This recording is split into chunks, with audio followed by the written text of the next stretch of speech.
Isikolo sele sinje abafundi bathukiwe. Umlilo otshisa isikolo esuthome ngelesithathu ngemva kwamadina kanti akwaziwa bona ubangelwe yini. Njenganje kuyinto ezokuphenywa amapholisa. Lokhu kutjhiya ababelethi nabafundi bakhulelwe ezinhloko njengombana nesikhathi sokuhlolwa kweenhlahlubo zokuphela komnyaka sesiseMnyango nje. It's very sad because Lena was one of the students kamola I matriculated kamosekolong. Go bile botlhoko.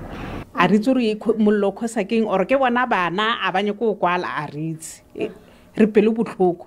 Amapholisa athi akunacala elivuliweko kodwana nanyana kunjalo abaphenyi besiforensic bebasesikolweni esingelesine balinga ukuthola umhlala wokubana ingabe sitshiswe yini isikolo. Imbangela yomlilo kwamanje yaziwa siyacela noma ngubani lo angaba ne-information axhumane nemaphoyisa waseduzana akhona ukuthi asize ngale information if then umlilo lo uzalwe ngumuntu akhona ukuthi aboshwe.